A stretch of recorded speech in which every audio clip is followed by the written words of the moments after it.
Hello dear students, welcome to Science Spot. Remember, it's just science, not a rocket science.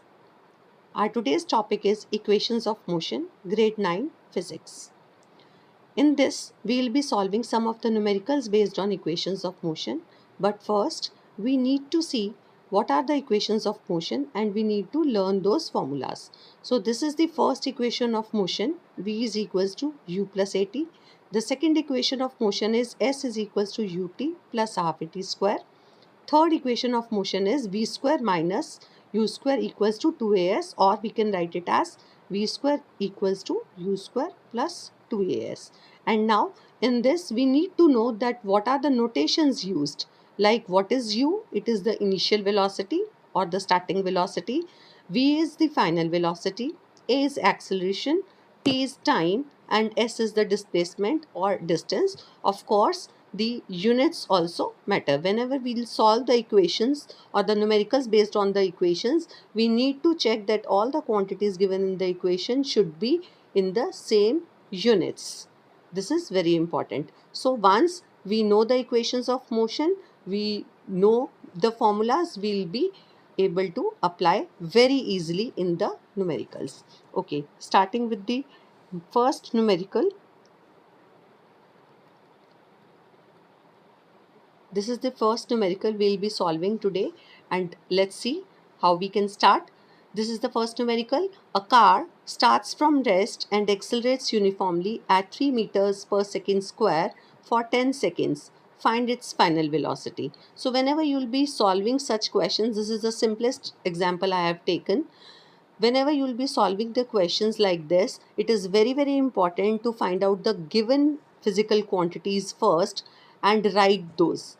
For example, in this, when they say that a car is starting from rest, now something starting from rest, we already know that its velocity will be zero because it is not moving, it is at rest, so velocity will be zero. As it is starting from rest, so its initial velocity u will be 0 meter per second.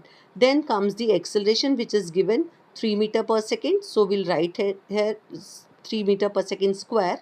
Then time is given. So we'll write t is equals to 10 seconds. I hope it is clear till here. So whatever is given in the question, we'll be writing under given first. And then once we know that we are given u, a and t, what is the unknown here? They have asked for the velocity. Find its final velocity. And how do we represent the final velocity? V. So this is our final velocity. So we need to check which is the equation out of these three equations which we have already done, in which if we know u, a and t and we need to calculate v. Check the three equations. So you can see in the first equation we have v, u, a and t, out of which 3 in this question are given and we need to calculate v. So I hope this is clear till here. Once you know all the given properties or the quantities and you know which formula is to be applied, your 80% of the work is done, and now finally you will be putting up the values and calculating the answer. So let's start with it. V equals to u, which is 0, which we have written earlier, plus a into t. A into t is, a is 3, t is 10, so it will become 30 meter per second. So this gives us the final velocity. I hope it is simple, clear, and you can always do that. Next question. The next numerical is a bike moving with an initial velocity. Again, we'll follow the same process. Initial velocity, what is it? 5 meter per second. So our u will be 5 meter per second. A is given as 2 meter per second square. So I'll write A here, 2 meter per second square for 8 seconds. That is t is equals to 8 seconds. So by now you should be able to write the given values first. Now in this case, again u, a and t is given as in the previous question these were given. But in the previous question the question was asking for the final velocity. But here it is asking for distance traveled, which is s. So we'll be using the second equation of motion, which is s is equals to ut plus half at square. Now once this is done, we'll just put in the values. You can check the values which are written u into t, that is 5 into 8 plus half 80 square. Half is half into 2, 8t square. 8 square will give me the value of s here. Here comes our third numerical.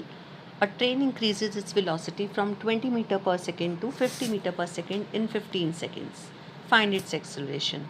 Now, as we can clearly see that the velocity of the train is increasing from 20 meter per second to 50 meters per second. That is, initially its velocity was 20 meter per second. So we can write u as 20 meter per second, and final velocity it went to 50 meter per second, so we will be 50 meters per second.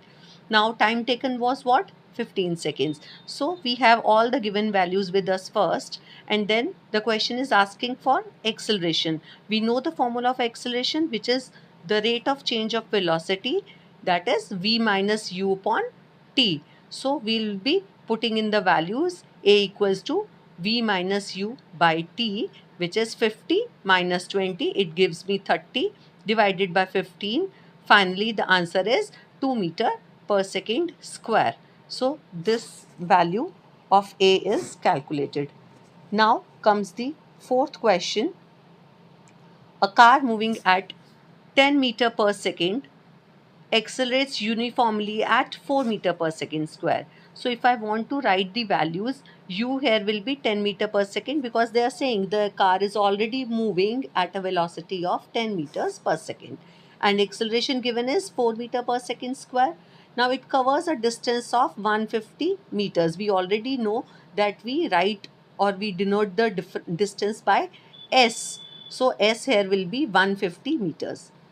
Find its final velocity. What do they need? The v value. So we know that the formula which is to be used here is v square equals to u square plus 2as. How do we decide that? Because we know the values of u, a and s here, and just v is unknown. So we need that formula in which all other values except v are known. So this is the equation, which is the third equation of motion. We'll be using this, and you can check the values here. V square equals to u square, which is 10 square, plus 2as, 2 a, which is 4, and s, which is 150. After putting in all these values, we'll have v square equals to 1300, and we will come out to be approximately 36.05 meters per second. So this is how it is very important to write the given values first and analyze which equation of motion is applicable. Now comes the fifth question. A ball rolling on a straight path increasing its velocity from 6 meter per second to 26 meter per second. By now, I hope everyone, all the students are able to write u and values here. Here, u value is what? From where it started, 6 meter per second, this one. And then it went up to what? 26 meter per second. So we will be 26 meter per second. And what about the acceleration? Acceleration will be a equals to 5 meter per second square, which is already given in the question.